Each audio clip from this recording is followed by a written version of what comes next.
사랑하는 성도 여러분, 저는 이 교회에 와서 결심한 것이 오로지 하나님의 말씀에 진착하고 말씀만을 전하며 오직 한 사람을 만나는 일에 모든 초점을 맞춰 왔습니다. 오직 한 사람, 오직 한 사람. 누구죠? 예수 그리스도.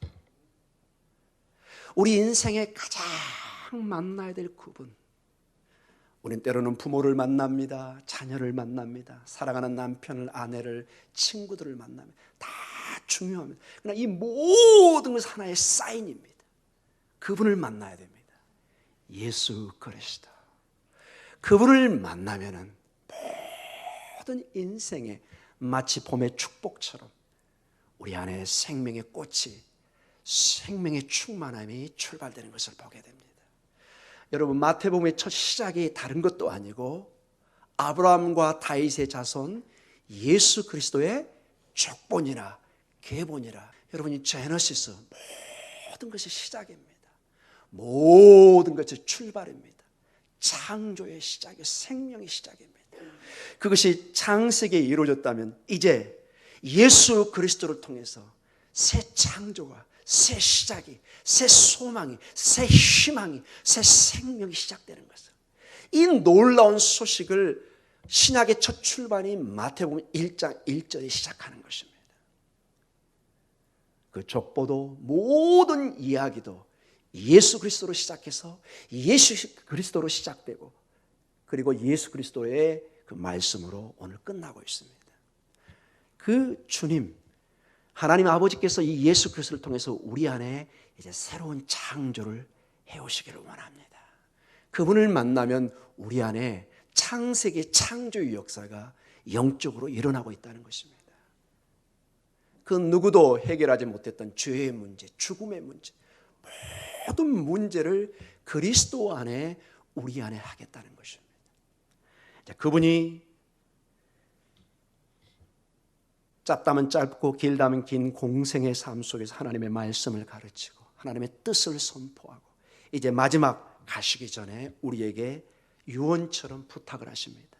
이 마지막 말씀은 Great Commission, Commandment, 대위임명령, 대사명, 여러 가지 주제로 사용됩니다. 저는 이 주님의 마지막 부탁 말씀, 유언이라는 의미로 좀 더 강하게 제가 제목을 한번 붙여봤습니다. 유언, 우리 부모님이나 사랑하는 사람이 마지막 자녀에게, 누군가에게 마지막 주고 떠나는 말이 유언입니다. 이것은 우리가 소중하게 생각하고 할 수만 있으면 들어줘야 되는 그러한 내용인 것을 우리가 알고 있습니다. 오늘 이 유언의 말씀, 이 명령은 이 생명의 주님께서 바로 우리에게, 여기 열한 제자로 나와 있는데 바로 열한 제자는 여러분과 저와 같은 교회를 의미합니다. 제자들은 교회의 대표였으니까 초대교회와 중세와 현대와 지금 우리의 모든 오고 가는 목동중앙교회도 이 말씀을 오늘 생명의 말씀이요 유언처럼 와닿는 것을 여러분 믿으시기 바랍니다. 가장 중요한 것은 아버지의 뜻을 잘 이해하는 것, 부모의 뜻을 잘 이해하는 것이 자녀의 가장 중요한 효도의 첫걸음입니다. 우리 신앙인의 핵심은 아버지의 뜻을 이해하는 것입니다. 하나님 아버지를 바로 알아가는 것입니다. 오늘 이 말씀을 통해서 다시 한번 우리가 도전을 받는, 우리의 사명을 일깨우는, 내가 왜 왔으며 왜 살며 어디로 가는지, 이걸 모른다면 여러분 세상의 자연이나 동물과 같은 인생이 될 것입니다. 그러나 하나님은 우리 인간만큼, 여러분과 저만큼은 하나님의 형상이라는 독특한 이미지를 보여주셨습니다. 모든 것이 우리 인간을 통해서 하나님의 영광을 돌릴 수 있도록 그러한 세상의 질서를 만들어 놓으셨습니다.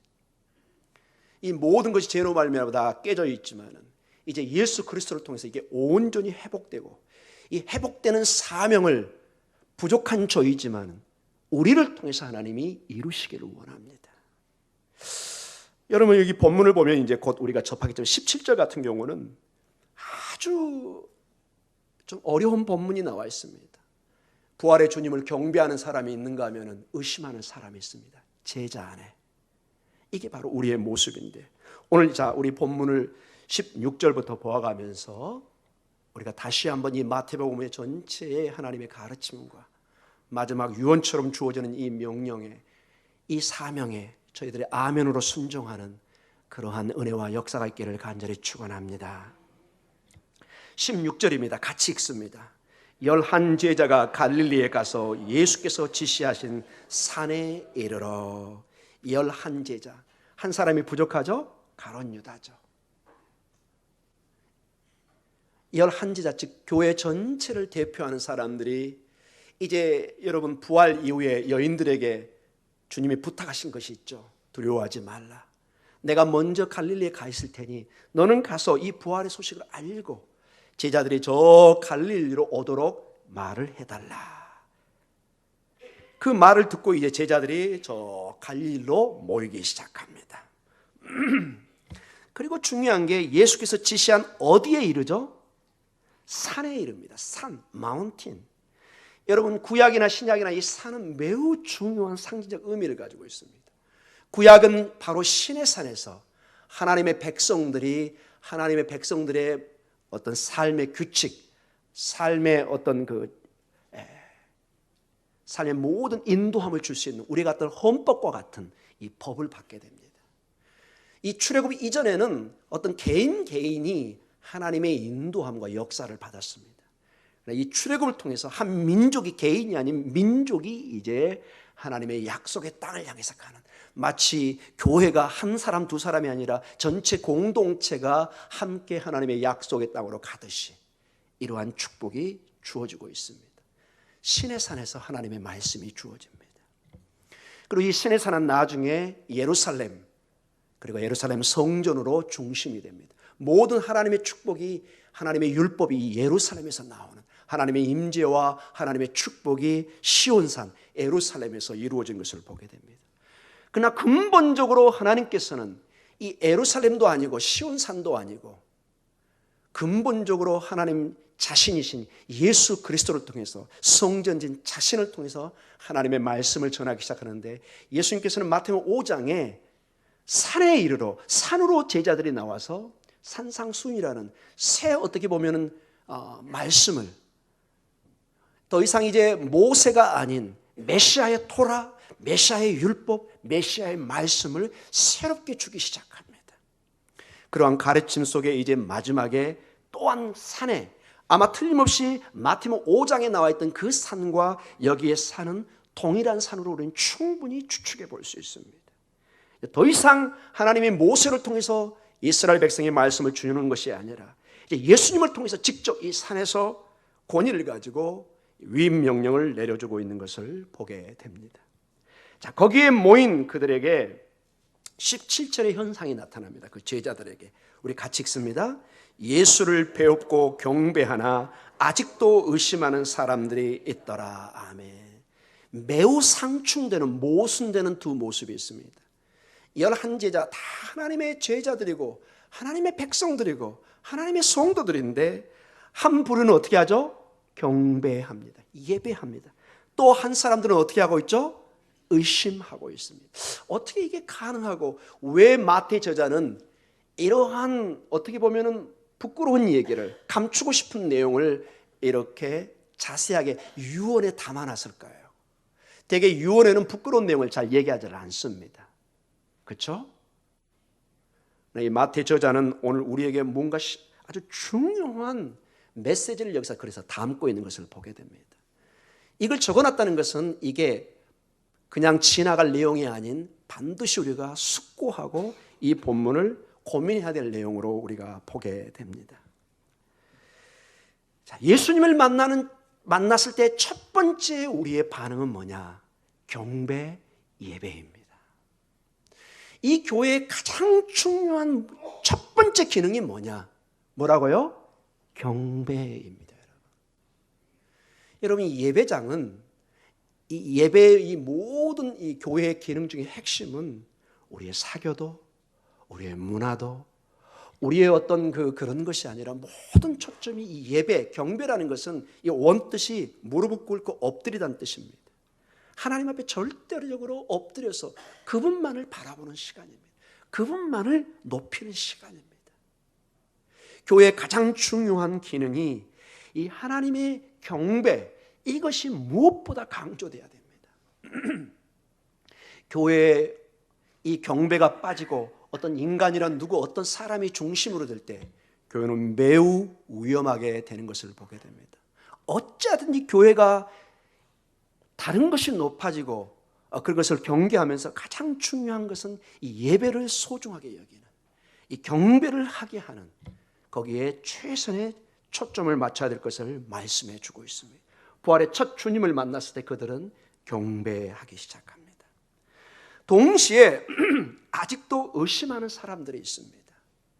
이 본문은 매우 어렵고 많은 학자들 간의 의견이 있습니다. 이게 도대체 누구냐 도대체. 그러나 명확하게 이름이 밝혀져 있지 않습니다. 우리는 일부의 제자들이 경배하고 또 일부의 제자들은 의심하고 있을 수 있는, 동시에 경배하면서 또한 뭐 할 수 있죠? 의심할 수 있는 여러 가지를 우리가 상정해서 추측해 볼 수 있습니다. 왜 이러한 미묘한 내용을 여기에 적어놨을까요? 자, 우리는 의심 그러면은 주로 불신앙, 신앙이 없는 이것으로 생각할 때가 많은데 이 본문은 좀 더 세심한 관찰이 필요합니다. 여기서 의심한다는 말은 디스타조라는 독특한 헬라어를 썼습니다. 이게 의심한다는 말도 뜻도 있지만은 이 여기서 의심하다는 말의 헬라의 원어는 주저하다, 망설이다 이 뜻을 가지고 있습니다. 뭔가를 결단을 하지 못하고 망설이는, 주저하는, 확신하지 못하는, 그저 머뭇거리는 이런 모습을 강하게 담고 있습니다. 그래서 여러분 이 단어를 믿지 않은 불신앙으로 해석하는 것은 매우 극단적으로 가는 것입니다. 여기 11 제자가 예수님을 불신앙한 그것은 우리가 추측해 볼 수는 없습니다. 한 좋은 예가 있습니다. 이 단어가 동일하게 쓰인 상황이 마태복음 14장 31절에 베드로가 물 위를 걷다가 어떻게 하죠? 빠게 되는 사건이 일어납니다. 그때 독특한 이 표현이 나오고 있습니다. 우리 14장 31절을 같이 한번 읽어볼까요? 예수께서 즉시 손을 내밀어 그를 붙잡으시며 이르시되 믿음이 작은 자여 왜 의심하였느냐 하시고. 자, 용감하게 걸어오다가 주변의 파도를 보고 넘치는 그 환경을 보면서 이 베드로가 의심하게 되면서 점점 몸이 어떻게 되죠? 막 들어가기 시작합니다. 그때 예수님께서 믿음이 작은 자요, a little faith, 믿음이 어린아이와 같은 그 모습, 그리고 의심하다, 즉 베드로가 예수님을 믿지 않았다는 내용이 아니라 지금 확신을 가지지 못하는, 망설이고 주저합니다. 과감하게 믿음으로 나가지 못하고 뭔가 주저하는, 아직도 내 세상의 환경과 내 경험과 그것이 나에게 영향을 줘서 이게 정말인가 확신인가 이렇게 불안해하는 그런 것을 아직 강하게 담고 있습니다. 전반적으로 믿음이 작은 자, 의심하는 자, 이 전체 배경은 아주 중요한 그래서 뜻을 우리가 종합해서 추출해 볼 수 있습니다. 무엇이냐? 이 제자들은, 그리고 제자의 우리가 한 부류로 볼 수 있는 우리 교회 성도들은 항상 성장해 가고 있는 학생과 같다는 것입니다. 여러분, 우리가 예수님의 공생애 동안 제자들이 항상 불안하고 좀 부족해 보이는 것을 많이 보게 됩니다. 믿음이 작은 자, 무엇을 전제로 그 단어를 쓰고 있을까요? 믿음이 큰 자. 여러분, 원래 제자라는 말이 이 히브리 말로 따라해 볼까요? 탈미드라는 단어를 씁니다. 탈미드. 이 탈미드의 원뜻이 뭐냐? 학생이라는 뜻입니다. 학생. 제자가 무엇으로도 해석될 수 있다고요? 학생. 여러분, 학생을 여러분 교수로 부르지는 않죠. 선생님으로 부르지는 않죠. 학생의 특징은 뭐죠? 자라가는 것입니다. 배워가는 것입니다. 완벽하지가 않은 거예요. 아직 사회인으로서, 어디에 직장인으로서 아직 가기 전에 무언가 준비해야 되는, 배워야 되는 그러한 상태를 이미 제자라는 단어에 그대로 담고 있습니다. 여러분, 놀랍게도 이 본문을 보면은 17절에 예수를 배웠고 경배하고 아직도 의심하는 사람들이 있더라. 이 내용을 주님이 강하게 책망하는 내용이 있습니까? 없습니까? 없습니다. 여러분. 바로 그 다음에 그 위대한 명령을 주고 있습니다. 그 제자들의 상태가 아직 완벽하지 않고 불안한 상태고 주저주저하고 의심하고 여러 가지 복잡한 게 있음에도 불구하고 그럼에도 불구하고 주님은 계속해서 그들에게 사랑의 마음을, 격려의 마음을, 사명까지도 부여해 주고 있다는 것입니다. 저는 이 본문을 보면서 매우 중요한 점이라고 저는 주목해서 보았습니다. 우리 모두가 다 연약한 존재이지만 우리 모두가 다 의심하는 존재이고 예배하는 동시에 하나님은 의심스러울 때가 있습니다. 예배하는 동시에 기도하는 동시에 하나님이 이 사업을 이 직장을 열어주실까 말까 의심하게 됩니다. 과거의 경험을 볼 때 분명히 하나님이 역사한 게 확실한데 지금 당장 어려움을 겪을 때 내 마음이 불안해지고 의심하게 되고 마치 베드로처럼 파도에 휩쓸려 물에 빠져들어가는 그런 모습, 이게 우리 모습입니다. 그런 우리를 하나님이 쓰시겠다는 것입니다. 그런 우리를 붙들겠다는 것입니다. 이 본문에서 그걸 볼 수 있다면 초대교회는 틀림없이 그 면을 본 것입니다. 연약한 제자들, 아직 학생이고 배울 게 많은 제자들이지만 하나님이 완벽한 제자들을 요구하지 않고 부족한 학생의 신분이지만 계속해서 배워서 장성한 분량에 이를 수 있도록 계속해서 격려하고, 그래서 여러분 보혜사 성령을 보내서 그들을 변호하고 그들을 가르치고 그들을 모든 것을 지도해가는 모습을 보게 됩니다. 사랑하는 성도 여러분, 믿음이 작은 자라 실망하지 마시기 바랍니다. 의심하는 자라 여러분 뒤로 포기하지 마시기 바랍니다. 이게 제자들의 모습이고 우리의 모습입니다.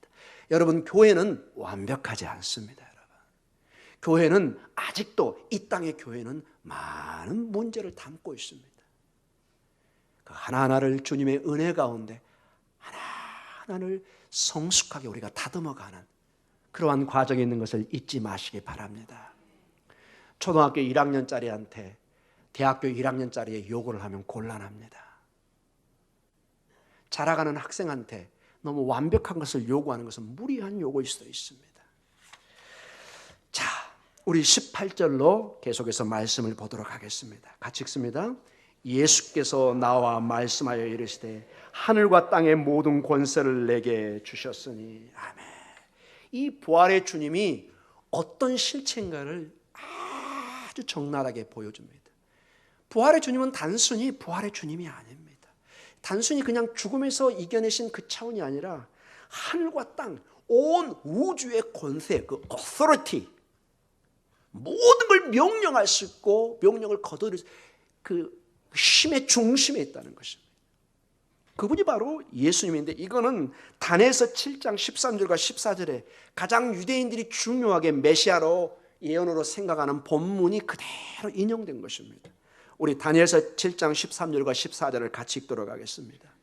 내가 또 밤 한상 중에 보니 인자 같은 이가 하늘 구름을 타고 와서 옛적부터 항상 계신 이에게 나아가 그 앞으로 인도되며 그에게 권세와 영광과 나라를 주고 모든 백성과 나라들과 다른 언어를 말하는 모든 자들이 그를 섬기게 하였으니 그의 권세는 소멸되지 아니하는 영원한 권세요 그의 나라는 멸망하지 아니할 것이니라. 아멘. 권세, 영광, 나라, 권세, 권세, 계속 그 단어가 반복되고 있어요.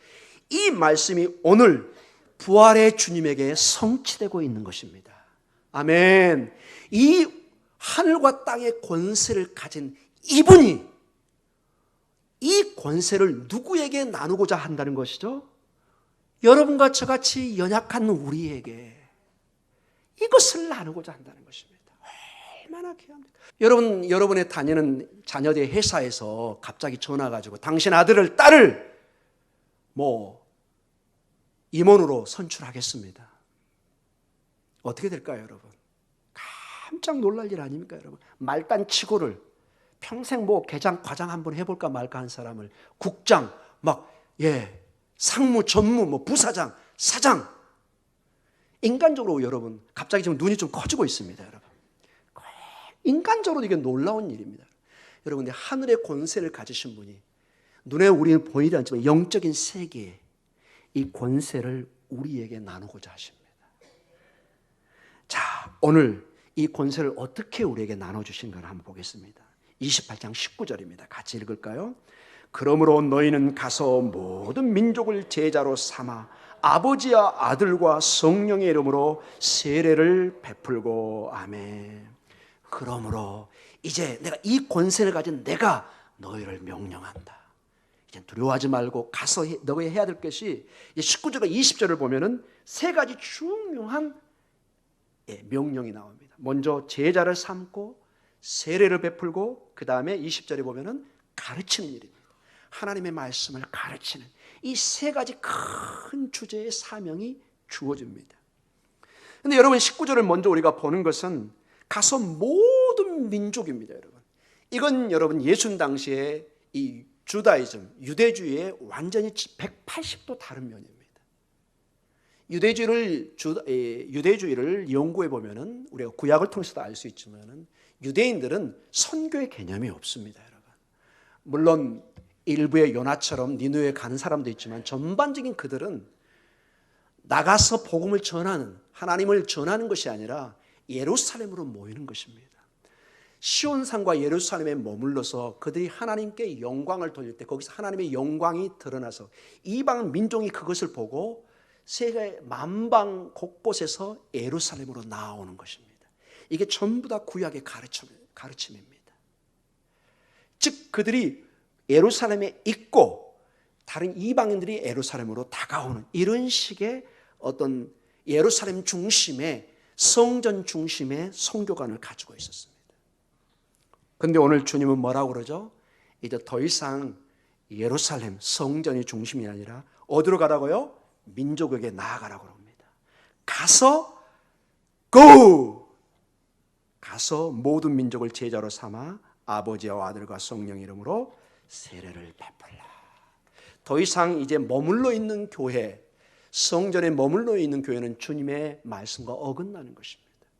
우리 교회는 어찌하든지 예배 가운데 나아가야 됩니다. 마치 물이 흐르듯이 멈춰있는 물은 반드시 썩게 되어 있습니다. 멈춰있는 교회는 하나님이 축복하지 않습니다. 우리끼리는 편하고 좋을지 모르지만 하나님 입장에서 볼 때는 통곡할 일입니다. 왜?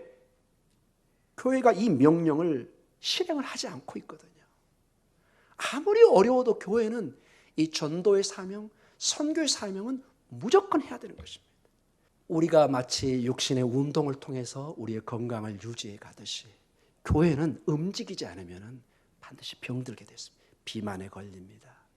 많은 고혈압, 당뇨, 고지혈, 뭐든지 약해집니다. 사랑하는 성도 여러분, 이 명령에 여러분이 아멘으로 응답하시기 바랍니다.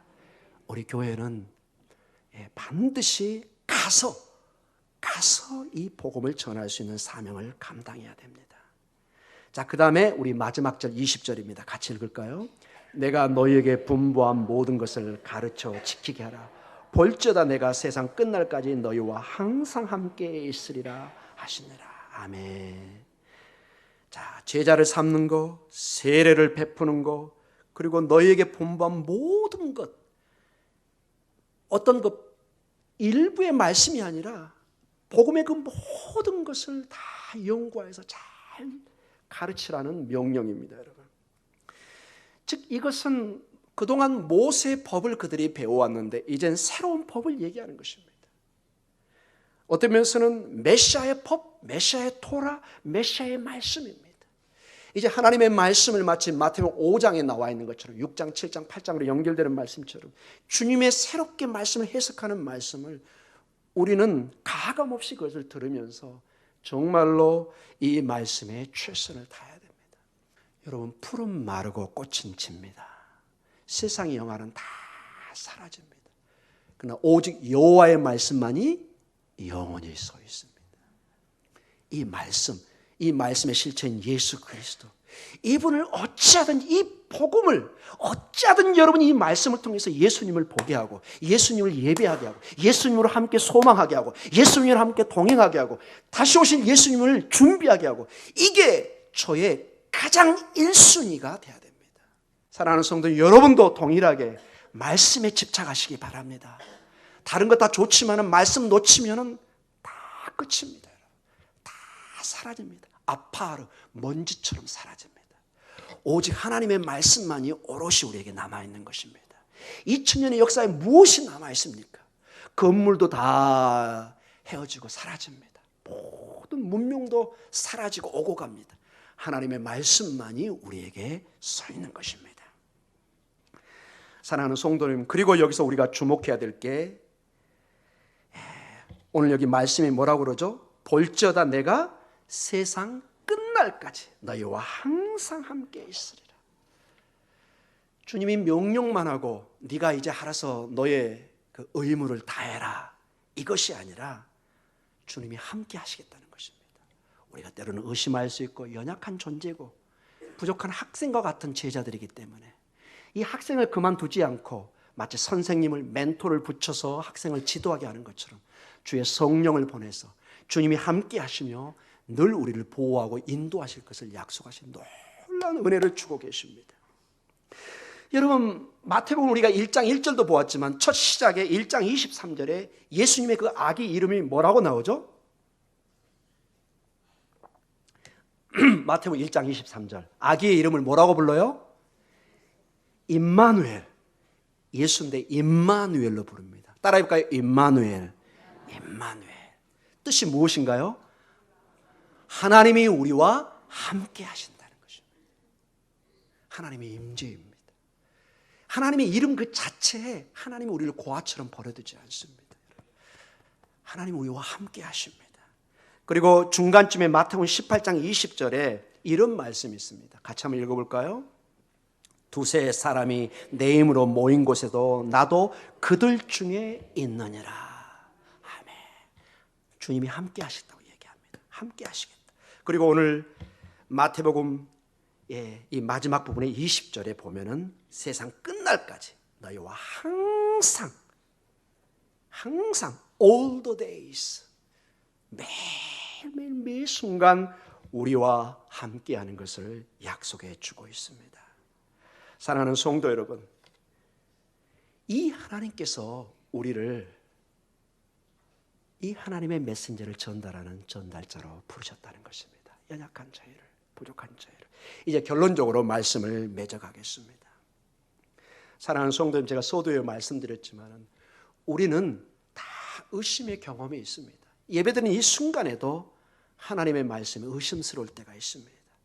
집안의 일이 걱정되고 회사의 일이 걱정되고 가족의 일이 걱정되면서 하나님이 우리 가족을 붙잡아 주실까, 우리 하나님이 나를 인도해 주실까, 우리는 의심하고 주저하는 모습도 봅니다. 마치 도마와 같이 의심하는 모습을 띱니다. 내가 직접 보지 않았으니 나는 모르겠어. 내가 만져보지 않고 손을 넣어보지 않고는 나는 그거 못 믿겠어. 이런 도마와 같은 신앙을 누구든지 가질 수 있습니다. 그러나 나중에 주님은 책망하지 않고 도마에게 나타나서 그 모습을 보여줄 때 나의 주, 나의 하나님이라는 도마의 고백이 있습니다.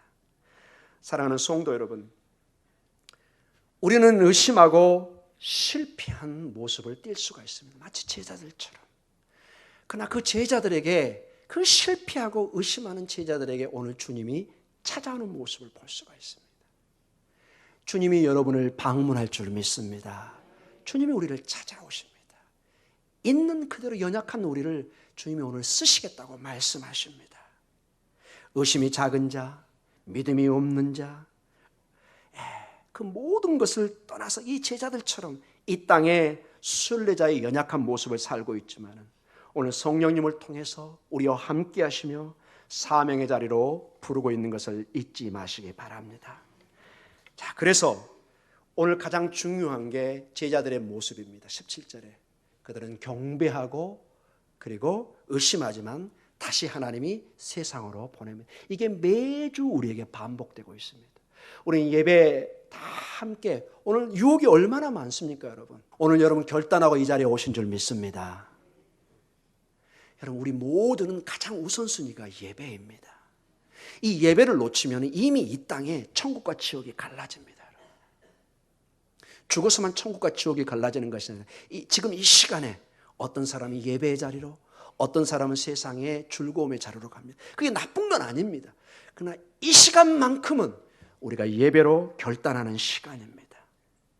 동시에 이 예배와 동시에 거기에 머물러 있는 것이 아니라 항상 부족한 나를 하나님께서 이제 세상으로 가라 이렇게 명령하고 있다는 것입니다. 예배가 마쳤으면 그 예배의 그 힘으로, 그 감사로, 그 생명으로 이제 가서 제자를 삼고 세례를 주고 하나님의 말씀을 가르치는 이러한 제자도의 삶을 살라고 주님이 말씀하고 있습니다. 그러한 삶을 살아가는 저희들에게 오늘 주님이 주시는 말씀이 20절의 마지막 말씀이 다시 한번 읽도록 하겠습니다. 28장 20절입니다. 내가 너희에게 분부한 모든 것을 가르쳐 지키게 하라. 볼지어다 내가 세상 끝날까지 너희와 항상 함께 있으리라 하시니라. 아멘. 그 사명을 감당하는 교회 위에 주님이 임마누엘로 함께 하십니다.